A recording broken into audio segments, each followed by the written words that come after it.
Right, well today I'm back down in Hastings and I'm on a little scout mission to basically find some new compositions down at low tide. I've got a couple of hours to chill out before the tide goes fully out, so meanwhile I'm just going to sort of walk up and down the seafront and get some B-roll and things, and I'll show you how I go about scouting for new locations in my local area.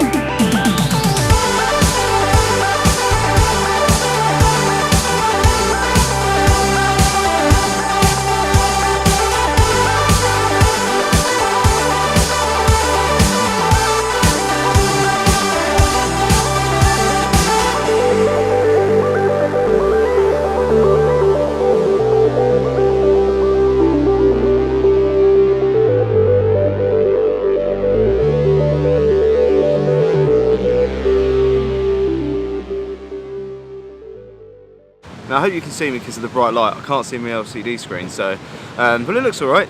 I don't usually shoot in broad daylight. I usually shoot sunsets and sunrises and, you know, hour after, blue hour and things like that. So I use this time more for scouting missions, like and finding, sorry, better focus. I use this time to sort of find new locations and things like that. So and I saw an opportunity at about midday today. It's low tide, so I can get down and have a look at some new rocks and mark them down using a few apps. And I use Google Maps to pinpoint basically everywhere where I want as a point of interest, where I can return to when it's a sunrise or sunset, and then I match up where each point would be. So like not every point would be a best sunrise or sunset location.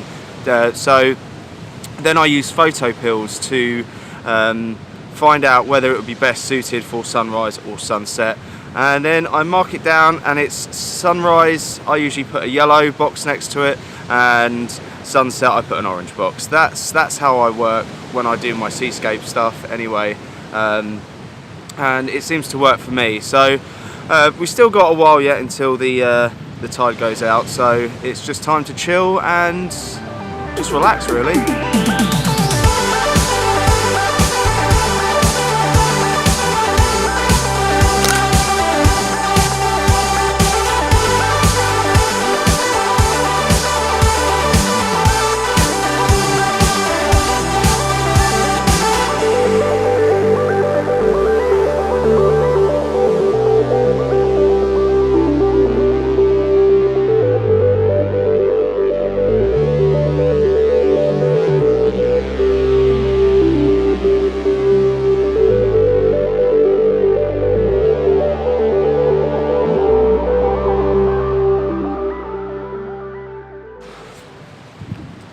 Right, let me tell you a little bit about the apps that I use. Now, everyone knows Google Maps and a lot of people use it, but a lot of people don't use all the features that it comes with.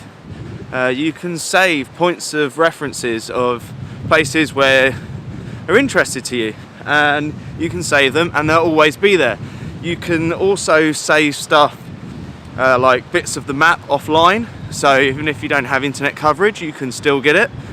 Which is really handy because a lot of the places I go to you don't get reception. So now the second app I use I'm fairly new to. I've only been using it over about 3 or 4 months now, and it's PhotoPills.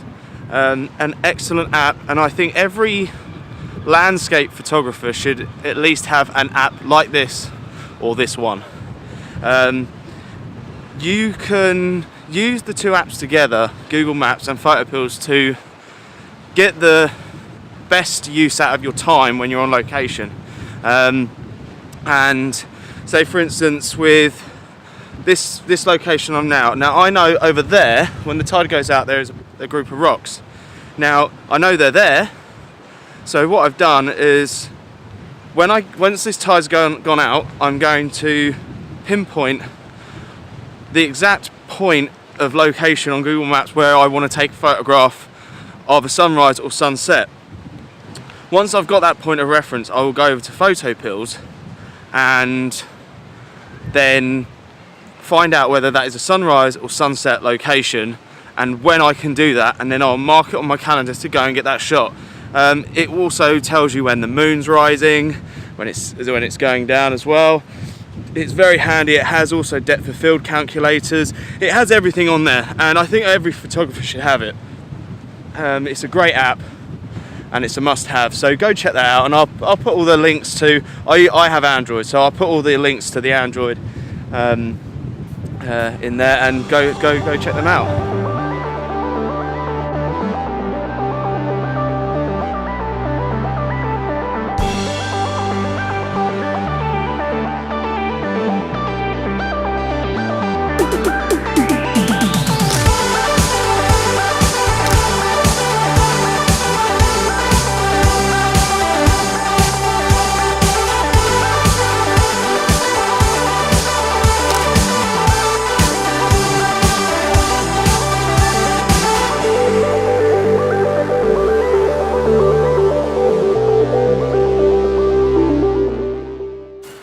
Right, well the tide is now starting to go out, so I've come off of Hastings Pier, where I was just doing a quick time lapse on the other side, and I've been taking obviously a few snaps which you guys have seen as well.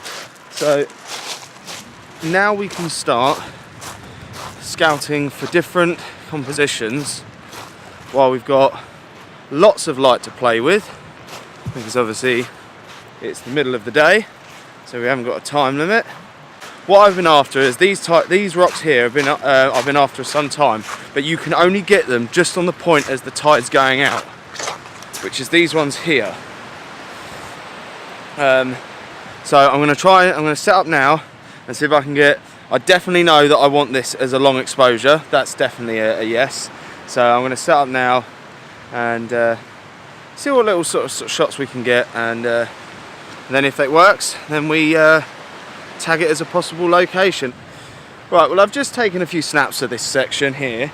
I already knew this one was here from a previous trip that I did, which I'll link the video up in the corner. So I knew this was here, but I was way too late to get this shot because the tide went out like 2 in the morning and I didn't get there until just after that. So I'll walk you through the image now. I took one of a long exposure using these rocks as a foreground piece here with the pier in the back. I actually kind of like it already. I know it's very harsh light, it's very bright indeed, but it works. I'm going to try and get one more shot, but I want it to get it from just there, and there's a massive rock pool there. So I'm just going to wait for a couple more minutes. It won't be long now until that is completely clear so I can walk on it. So yeah, after this bit I'm going to walk along through underneath the pier, and I'm going to get a shot from some of the rocks from the other side, and then on the way home I'm going to check these rocks out over here.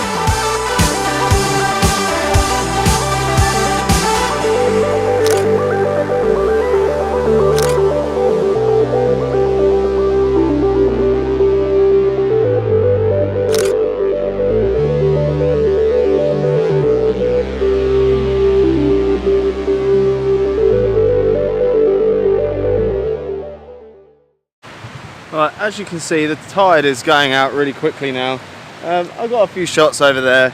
As you can see, the group of rocks that are just appearing over there are the ones that I photographed on my last sunrise trip here, which obviously I linked up there earlier, so go check that out. We're going to head through and underneath the pier now to see if there's any. I know there's rocks on the other side of that pier, but I think they are the last rocks to appear at low tide. I've never photographed them before. I always usually tend to stay this side where there's more rocks, and some of them are very photogenic, as you know. But I'm gonna go and explore this way. This is what this whole thing's about. I could stay over here and photograph for hours, but I'm not going to. I'm gonna head this way and wait for those rocks to appear and show themselves.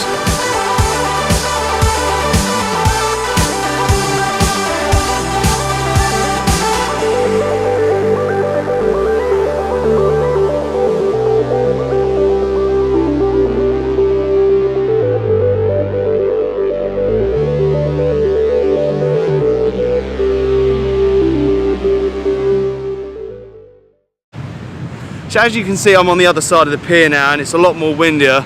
I've got the mic on board, so hopefully you can hear me. this part of the beach I tend to go more when I to photograph reflection shots, purely because there's no rocks here until the tide's completely out. So this tends to stay really flat, and you get some really nice reflections. I don't know if you can see it, but the buildings reflect into the sand very, very nicely. I've had a few shots in the past before, which obviously, if you follow my Facebook page, you'd seen in the past. In fact, that groin there with Hastings Pier, I've shot it before at sunrise, and I time-lapse it. That's where my cover photo come from. Cover video, sorry, on my Facebook page. So, I mean, there's no rocks showing at the moment. I can see them, but whether they're going to go out far enough, the tide's going to go out far enough for me to get to them. I mean, I don't mind getting a little wet, but there's a big difference between going swimming and just getting a little wet. So the time is pretty much low tide, it's saying, is now. So I personally think those rocks are never going to be able to get to for a foreground shot, which is a shame, because looking on Google Maps, they are pointing in the exact right way for that harbour arm. You can't see it. Let me see it. I haven't got much to do. That harbour arm right there. So it's a shame that I don't think I'm never going to get that image anytime soon. But I'll keep checking. I don't think the tide goes out much more than this. It might go out a little bit more, but I don't think it's going to get those rocks. So I'm going to head back down this way now, go back underneath the pier, chill out for a bit because it's a little bit less windier on that side, and see what else I can get down that end. I know that there's lots more rocks down there than what I've photographed already. I know that area a lot more better than this one, so let's head down that way now.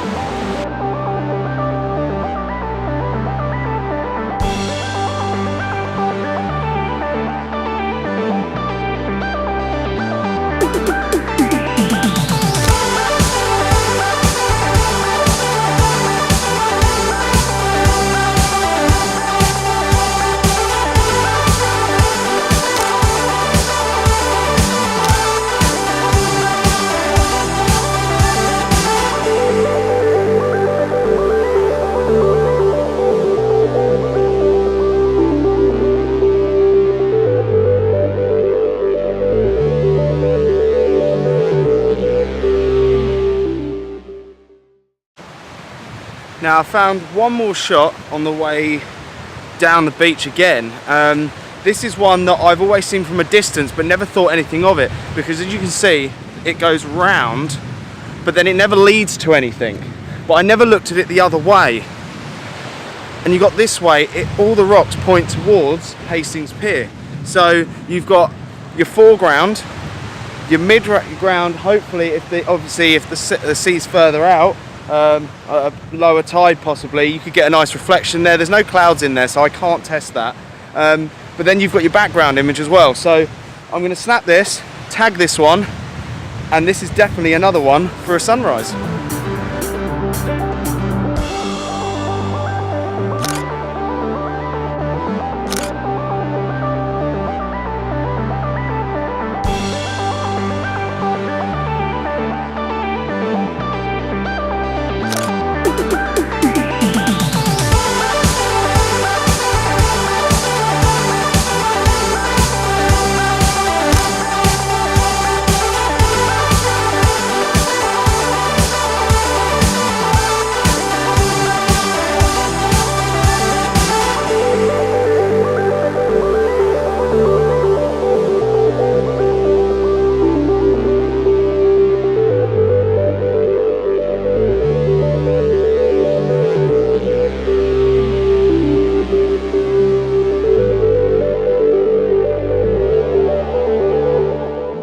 Right, I'm going to sign off now.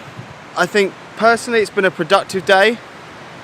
It's been a bit all over the place, so sorry about this whole video is like probably scattered all over the place, but you can see the purpose of this video is the fact is, if you can't shoot in these conditions because the harsh light is too bright, use your time sparingly. Stop sitting at home waiting for that light, go out and find these compositions so you can go straight to your location straight away. I'm going to go home now, and I've already marked all of these rocks that I've found so far on my Google Maps, and I've even put them in order of when those rocks appear first. So I know that when I come to these locations, I know which bit to go to first, so I don't miss that opportunity and then do them in order. That's how I work. Personally, I think it might not be for everybody, but for me it works. I'm going to take a nice slow stroll along the beach now on my way home. Thanks for watching, and I'll see you on the next location. But for now, I'm out. See you very soon. Goodbye.